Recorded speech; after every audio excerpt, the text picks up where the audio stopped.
Bonjour à toutes et à tous, bienvenue à bord du SNS 073 de la station SNSM de Carreau. Alors aujourd'hui, nous allons vous décortiquer l'actualité du sauvetage en mer qui a été quelque peu chargé ces 15 derniers jours avec les sauvetages de deux véliplanchistes qui ont passé la nuit en mer, accrochés chacun à leur plage. Alors il y a une semaine c'était au large de Cruzan et il y a 15 jours c'était au large de la Côte Bleue. Et nous sommes en compagnie de Nicolas Jarosset, le patron suppléant du CTT qui a participé à ce sauvetage, et Francis Moreau, le naufragé. Messieurs, bonjour. Bonjour. Bonjour. Alors s'il vous plaît, présentez-vous succinctement et dites-nous ce qui vous est arrivé il y a quelques jours dans la nuit du samedi au dimanche 27 mars. Alors moi je suis planchiste, je navigue au départ de Carreau, donc un samedi après-midi, il fait beau, il y a du Mistral, je pars avec ma 4x7 et le vent baisse, donc je me retrouve dans l'eau, impossible de repartir au water start, une fois, deux fois, trois fois. Pendant ce temps-là je dérive assez vite et donc au bout d'un moment, après plusieurs essais, j'ai des crampes, je n'arrive plus à repartir, je m'assois sur ma planche, je dérive. Et personne ne me voit. La nuit arrive et comme j'ai aucun moyen d'être signalé, localisé, je dérive toute la nuit. Nicolas, donc toi tu étais à bord, c'était toi le patron sur cette intervention, raconte-nous un peu ce qui s'est passé. Moi, ça a commencé déjà avant l'intervention proprement dite, puisque j'ai rencontré, habitant à Carreau aussi, pratiquant la planche, j'ai rencontré l'épouse, c'est ça? C'est Ouais, ton épouse? tout à fait. L'épouse et la fille de Francis. On a appelé en fait en même temps le cross pour déclencher les secours. J'ai bien pris de suite la gravité de la situation, puisque on a regardé dans le véhicule, il n'y avait plus le matériel, il y avait ses affaires, ses affaires sèches, mais il n'y avait plus la combinaison, donc ça voulait dire que malheureusement il était bien en mer. Et donc à partir de là, on a déclenché avec le cross les secours et on a commencé à travailler avec eux. Et les moyens qui étaient engagés cette nuit? Alors de mémoire, il y avait les deux hélicos, celui de la marine et le Dragon 131. Et je crois qu'il y avait 5 embarcations en tout de déclencher. Donc la Bonne Mère à Marseille, nous sur la zone ici, il y avait les pompiers, il y avait les bénévoles du MONA de Carry-le-Rouet, et je crois du Frioul. C'est ça, il y avait les pompiers du Frioul, le Dragon 131 de la sécurité civile, le Panthère de la marine nationale, nous SNSM de Carreau, la police qui était sur la côte, la famille, les amis Embarcation pompiers de... et les embarcations pompiers. Ouais, vraiment, il y avait beaucoup de monde. Et n'empêche qu'avec tout ce matériel, eh ben, on ne vous a pas trouvé, puisque c'est monsieur Sébastien Blanc, qui est agriculteur du côté de Manos, qui est pêcheur amateur, qui vous a trouvé le lendemain. Alors, monsieur Blanc, qui n'a pas pu être présent avec nous ce matin pour nous raconter un peu ce sauvetage, mais qui m'a un peu expliqué qu'il était parti de l'Estac à 7h du matin pour se diriger vers Planier, vers les canyons pour faire de la pêche au gros. Il avait aperçu le Falcon 50 de la Marine nationale qui était en action depuis le matin.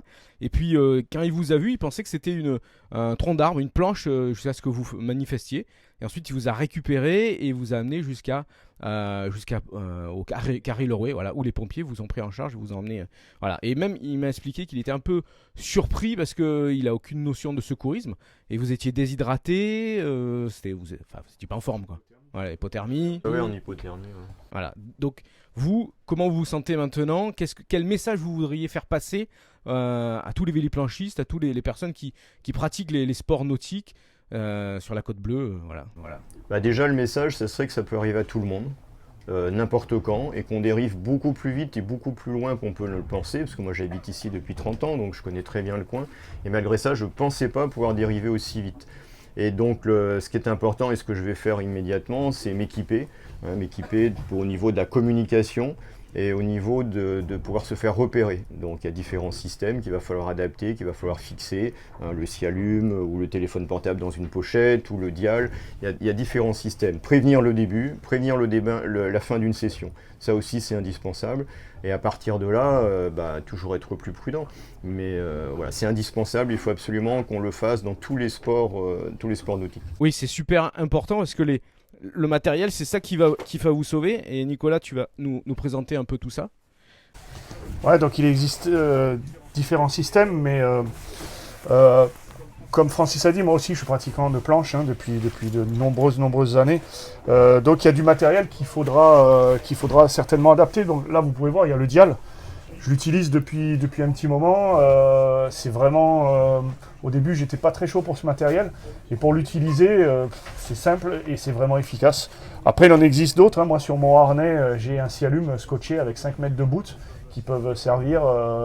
Le bout, ça peut servir pour s'accrocher au matériel ou pour s'accrocher à une bouée, pour plein de choses. Le scialume dans la poche. Voilà, alors après, là, il y a un gilet comme ça. Bon, c'est sûr qu'en planche, ça peut être un peu compliqué. Ça, on l'utilise dans les downwind généralement, que ce soit en pirogue, en paddle, tout ça.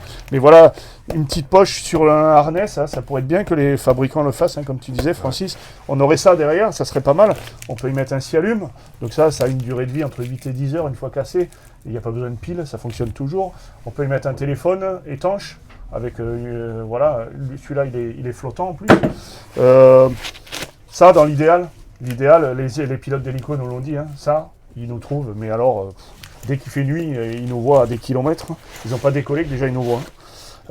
Après, il peut y avoir une frontale, toujours pareil, un moyen lumineux pour se présenter. Un petit sifflet, ça peut servir aussi.